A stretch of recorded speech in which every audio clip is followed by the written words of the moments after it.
welcome to My Favorite Person, the #1 rated podcast about the manufactured housing industry in South Carolina. In fact, the only podcast about the manufactured housing industry in South Carolina.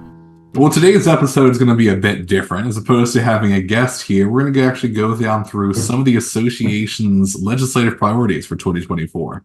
It's a bit hard to pay attention, though. Mark, what are you drinking?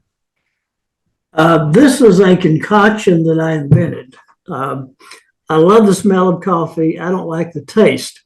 So you put 3 teaspoons of sugar, 2 of those blue packages, and 3 teaspoons of chocolate powder.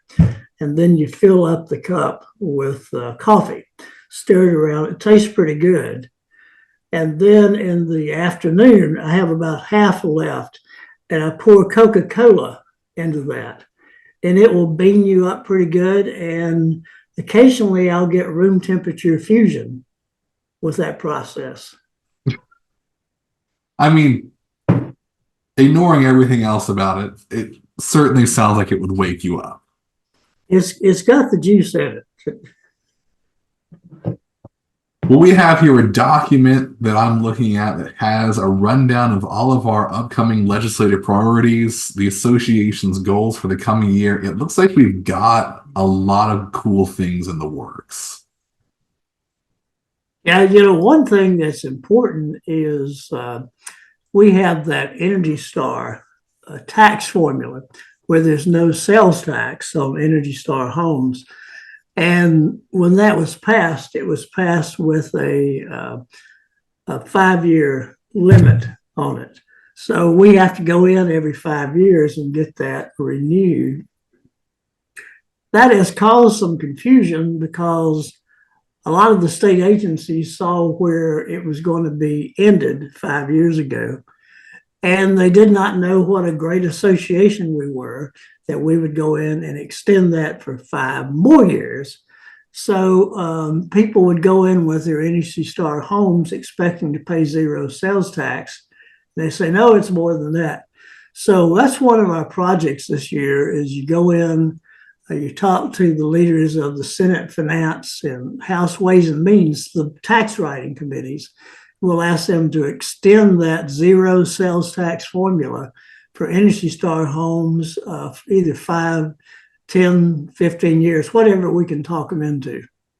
See, there seems to be a pretty large update going on with the Manufactured Housing Board with the laws and regulations. I don't know much about that. I know that you and Shell, it seems like you are always talking about going to a task force meeting on this, reaching out to members, experts. Could you give me a sort of loop me in on that?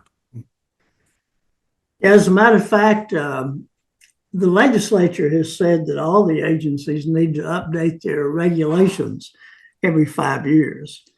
And we see that as an opportunity. I mean, there are some things, the regulations need to be cleaned up, they need to be rewritten, but also it's a chance to upgrade the industry and improve the industry, to do some things that help our companies do business more cost effectively. And of course, that's good for the customer as well. A great example is there's a regulation right now that says that every manufactured home dealer must use the same purchase agreement, the same contract, word for word. And that has not worked well. So what the task force is recommending is we just list all the things that need to be in the contract, and then each company can do their own form. So that's just, no other industry that I'm aware of has a form that's published by the government. So that's going to be a big step forward. Some of this stuff, you might call it inside the beltway, unless you're actually in the industry. Good example, there's a South Carolina law that says every dealership must have an authorized official, every dealership. But it doesn't say what authorized officials do. You just have to have one. And so that kind of leaves you feeling a little with your feet not quite on the ground because you don't know what your obligations are. So we're writing some wording and suggesting that that would basically say an authorized official is the contact person between the agency and the dealership.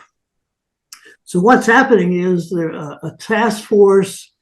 It's a joint agency industry task force. The leaders of the South Carolina Manufactured Housing Board, some board members, and then people from MHISC are working together. And it's just a great way.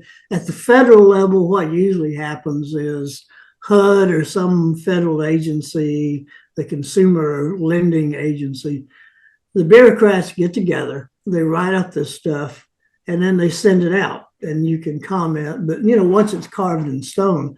So this is a good system. And my hat's off to the folks over at LLR, at the Manufactured Housing Board, because they've said, well, let's work together. Let's get input from the industry.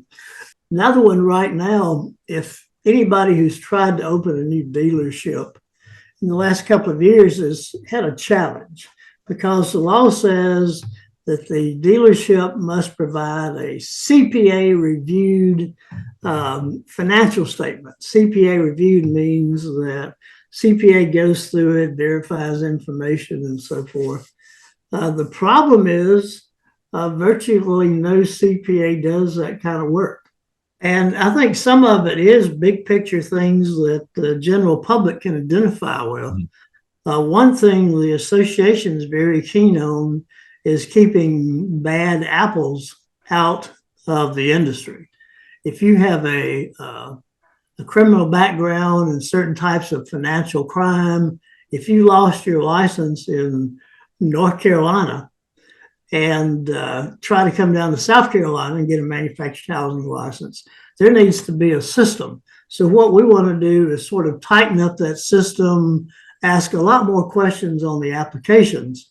So, that's not good for anybody. It's not good for the customer. It's not good for the guys who have to compete with somebody who comes in that doesn't play by the rules.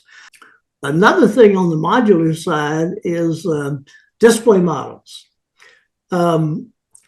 If you're displaying a home at your retail center or your sales center,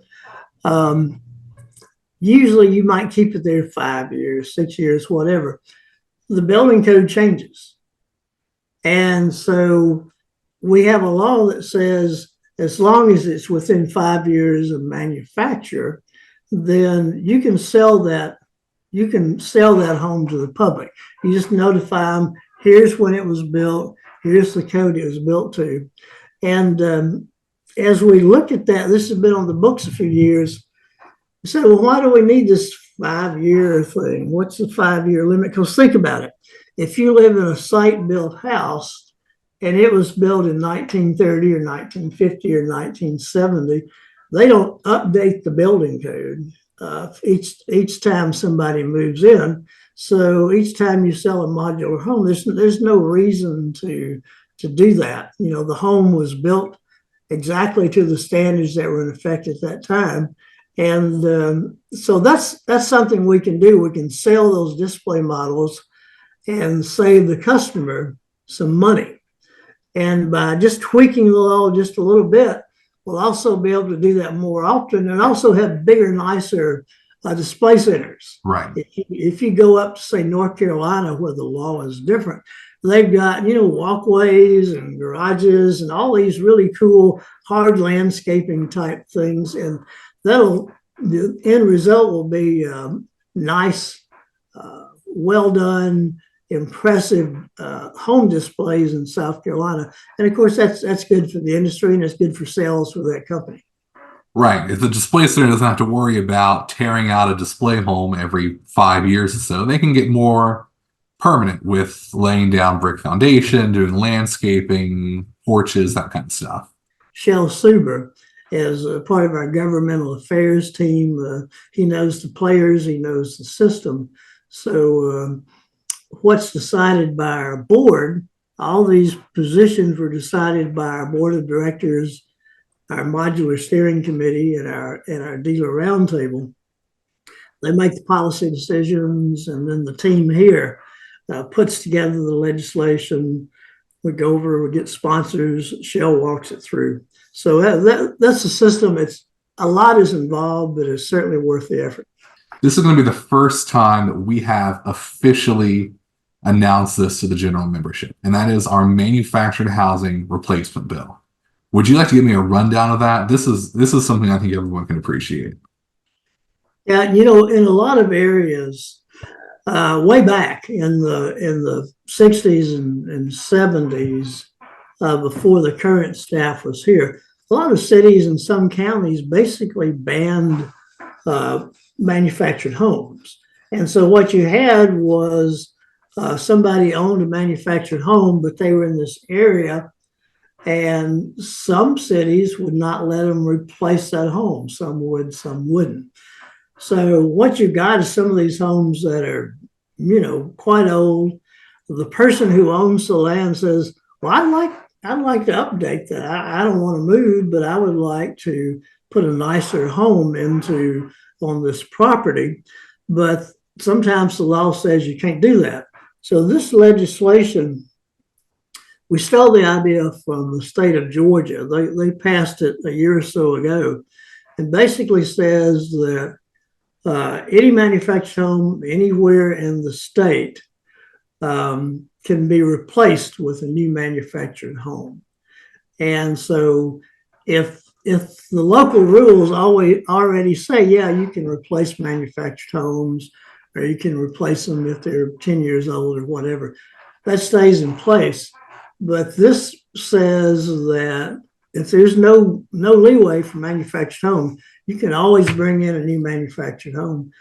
All right, the last thing I believe we have on the list here is one that I know has been plaguing industry members, at least recently, probably for a while, and that is our electric access bill. To really do a full-scale test of that home, the HVAC, all the systems, you need to have it hooked up to the local utility and have power.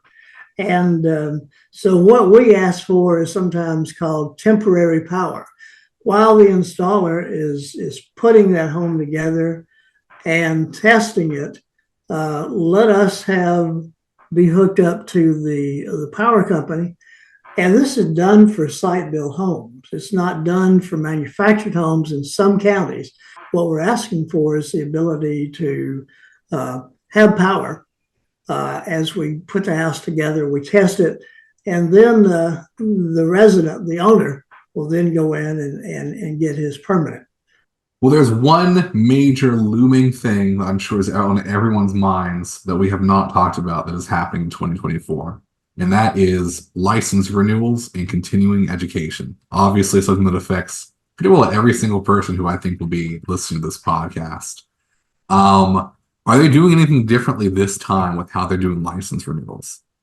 Yeah, people need to be aware of this. Last time, you just checked off on your license application. Did you get your CE hours? And they would check yes. And then they went back and did a partial audit. I think 20% of the people who got a license were audited. And they found a good percentage of those guys had not actually done their CE. They just checked yes. And so it's got to be different this year. I mean, I think the agency has been forced to do it this way. Now, in order to apply to renew your license, you have to have evidence that you took your 6 hours of continuing education. You will attach that to your license renewal application. But the cool thing is, and you, Clayton, really, and Andrea, and our staff played a huge role in this in terms of putting together a user-friendly system where somebody can just go on the MHISC website, download all their CE hours, and just attach it to the system. Well, this is great. We're going to continue the Tuesday after this one, with some normal interviews with members. I'm looking forward to seeing who we recruit for that one. Bye, y'all.